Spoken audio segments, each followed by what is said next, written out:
Le ministre d'État en charge de l'intégration régionale, Antipas Mboussania Mouissi, a accordé une audience le mardi 20 juin 2023 à l'ambassadeur du Burundi en RDC, le général agricole Mwamba Tirompeba. Au menu de leurs échanges, les deux hommes ont discuté sur les accords commerciaux conclus entre la RDC et le Burundi, aussi bien dans le cadre de la Communauté économique des États de l'Afrique centrale, CEAC en sigle, qu'en bilatéral.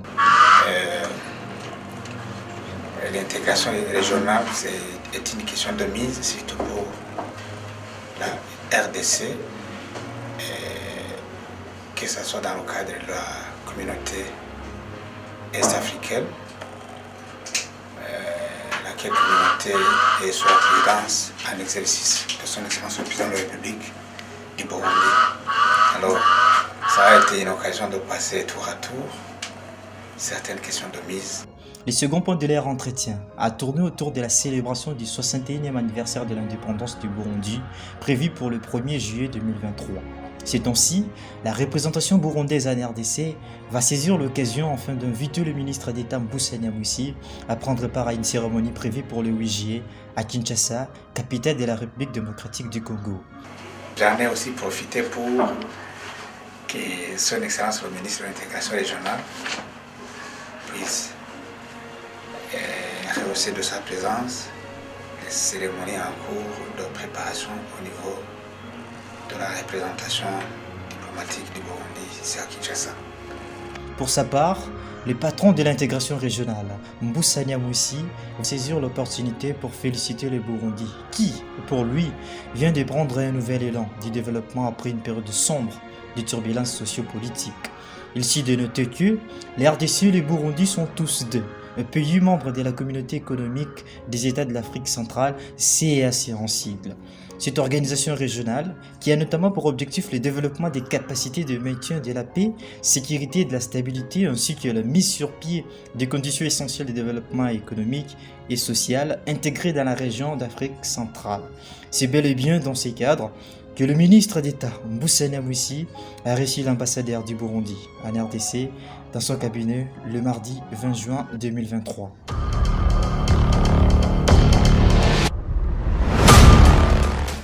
Les défis que l'RDC doit relever au sein des organisations régionales dont elle est membre ont été au centre de l'audience que le ministre d'État en charge de l'intégration régionale, Antipas Mboussania Mouissi, a accordé le mardi 20 juin 2023 à l'ambassadeur extraordinaire et plénipotentiaire de la Suisse à Kinshasa, M. Jasper Sarotte. Pour le diplomate suisse, sa visite de courtoisie vient d'ouvrir des brèches pour des questions plus sensibles, notamment sur le fait que des différents accords et communiqués, signés en vue du retour de la stabilité dans l'Est, marquent plus le pas que le point. Il a également évoqué, avec le ministre Mboussa en charge de l'intégration régionale, les enjeux du sommet quadripartite qui se tiendra à Luanda le 27 juillet prochain pour l'harmonisation des réponses régionales à la situation de l'Est de la RDC.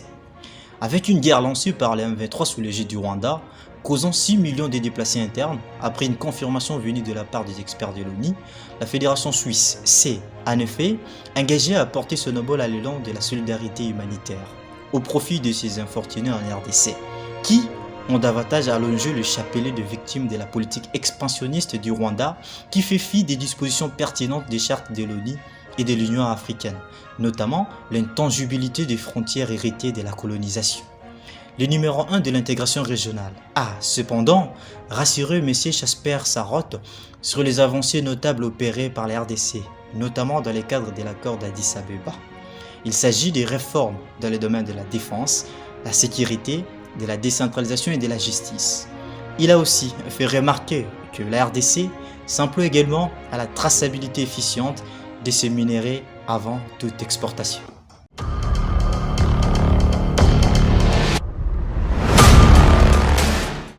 C'est le jeudi 22 juin 2023 que les travaux préparatoires de la 23e session ordinaire des chefs d'État et de gouvernement de la Communauté économique des États de l'Afrique centrale, CEAC en sigle, vient d'être lancés à Libreville, capitale du Gabon. La République démocratique du Congo, de son côté, a pris part à ces travaux par l'entremise de la délégation du ministère de l'intégration régionale, conduite par le conseiller Marc Thomas Kombi. En effet, ces travaux ont été démarrés par la Commission des défenses, sécurité et sûreté, lancés par les discours d'ouverture du président de la commission de la CEAC, Gilberto Verissimo. Le président de la commission de la CEAC a, dans son mot,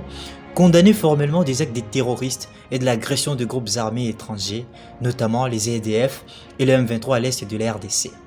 Il a demandé aux États membres de briser le silence aux détresses des populations victimes à l'est de la RDC. Le président de cette commission a également ému le vœu de voir toutes les recommandations qui seront prises au cours de ces travaux de mise en œuvre.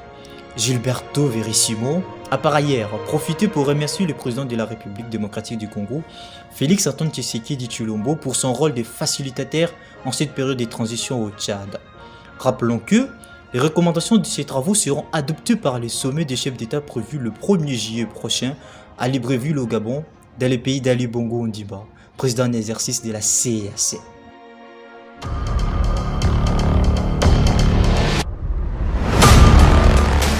La délégation de la République démocratique du Congo est arrivée à Libreville, la capitale gabonaise, ce mercredi 21 juin 2023 pour prendre part aux travaux de la 23e session ordinaire de la conférence des chefs d'État et des gouvernements de la Communauté économique des États de l'Afrique centrale, CAC en sigle. Ici est de rappeler que le travaux d'ouverture de cette 23e session de la CAC a eu lieu ce mardi 20 juin 2023 à l'hôtel Boulevard dans la capitale gabonaise, où les participants venus de différents pays membres ont été dans les différents segments pour travailler dans l'esprit de cette organisation régionale. La République démocratique du Congo va, à travers cette 23e session de la CAC, faire entendre sa voix pour ce qui est de la restauration de la paix dans la partie orientale de notre pays, car cela est la principale mission que le chef de l'État Félix Antoine Tshisekedi Tshilombo a confiée au ministre d'État en charge de l'intégration régionale, Antipas Mbusa Nyamwisi, qui de son côté ne cesse de ménager aucun effort pour que les filles et fils de l'Est recouvrent la paix